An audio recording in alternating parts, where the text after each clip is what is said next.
Hey y'all, well it's day 2. It's cloudy. It was raining earlier, but it stopped. So we're gonna get back at it and I'm gonna show you what he's doing.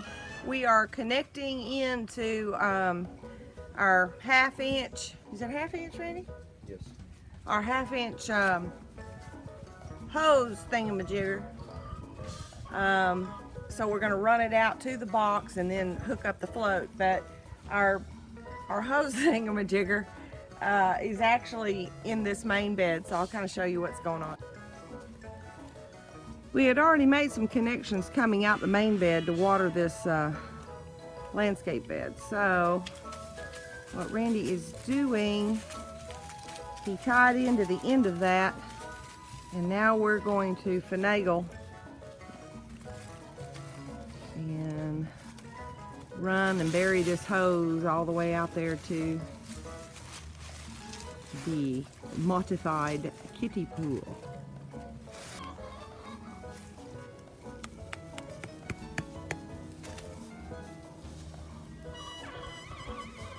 All I got was another rock. This ground is full of rocks.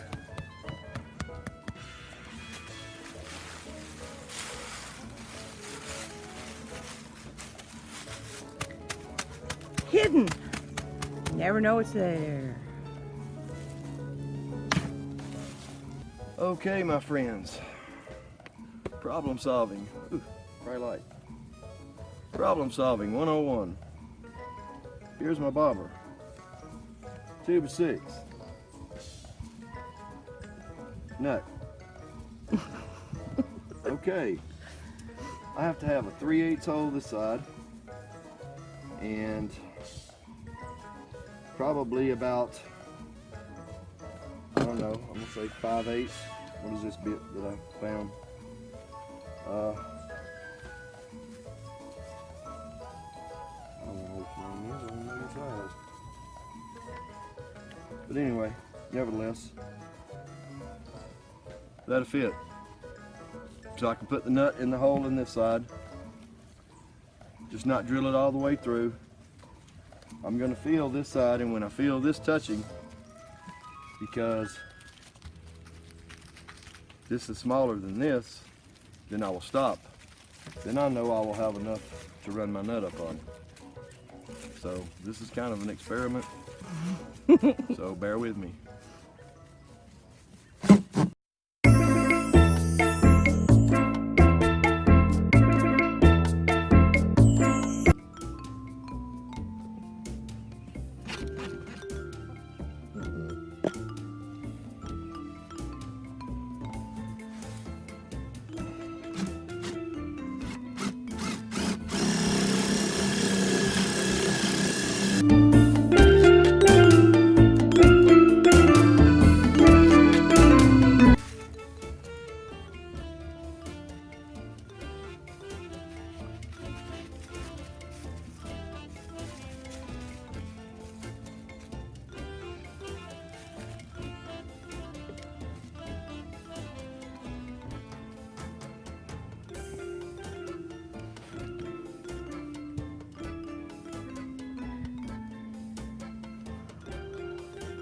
That white tube is a 3/8 inch tube that attaches to the end of the float, and then that little connector is goes from 3/8 to 1/4.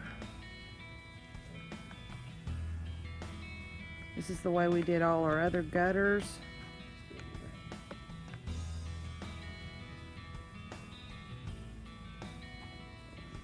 And once it's in there, it doesn't come out.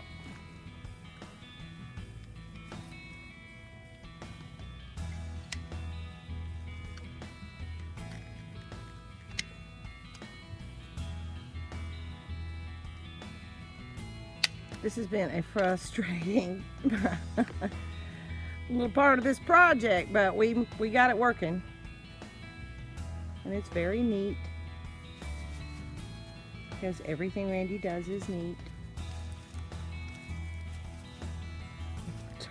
Yes, I love you too.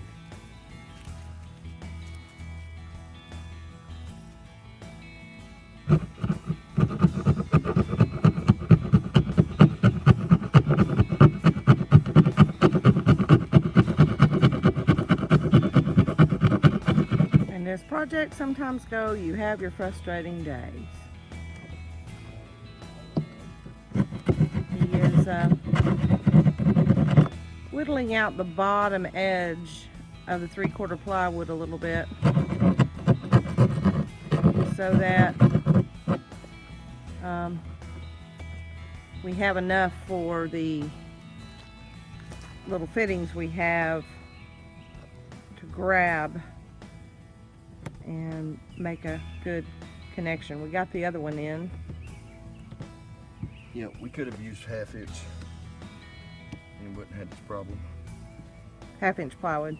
Yeah. Yeah. See, we drilled the hole big enough, but we had to make sure it would grab. So see, it will grab, but we're going to undo it, add some silicone under the pond liner there. Put a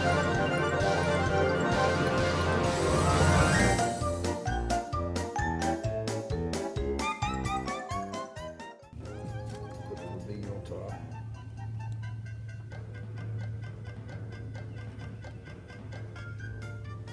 We'll have to leave this for several days for that silicone to make sure it is good and dry. It pushes that one up through, screws on the top, and that little top fitting is actually 1 15/16. So it is almost 2 inches, which is really right the height you want.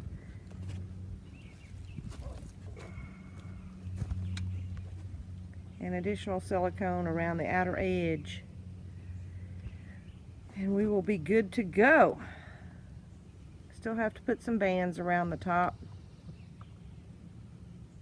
but I think we're done for this little day.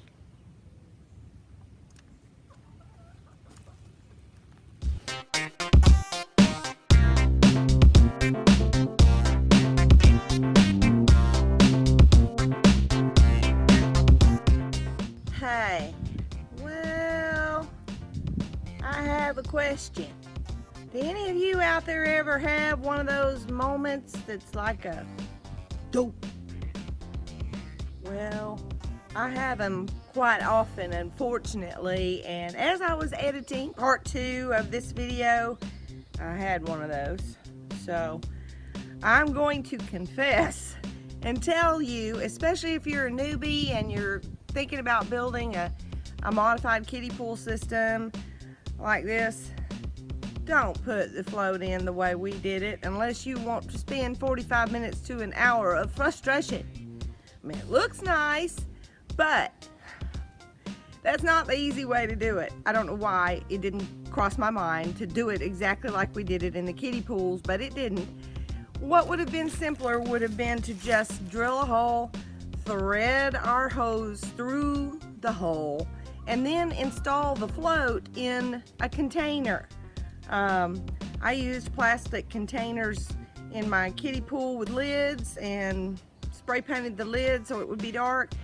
Actually, Larry sells little covers for this purpose where you connect the float into the one side of it. Anyway, that's my confession, and I haven't told Mr. Farmer Brown about this yet. So, hey Randy, hey honey. Oopsie. Because you see, folks, here's the deal. Even if you don't put your float in a container of some kind, or like I said, use Larry's cover, you're still going to have to cover it with something to protect it if you're putting rocks in the bottom of your kiddie pool. So let me show you what I mean. Alright, so here's my float. About to add some rocks in there. And you see I just got a cheap plastic container and cut the side out to cover and protect the float. So now when I put the rocks in there, the float can still operate without any interference. We always adjust our bobber before we add the rocks. So now that it's adjusted, put my container on there.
just adding a band just across the front so that it will be pleasing as we drive up the driveway.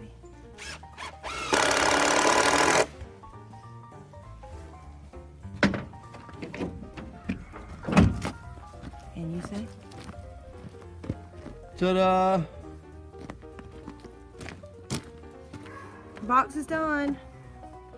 So at this point, we are ready to transplant our blueberries into the grow bags.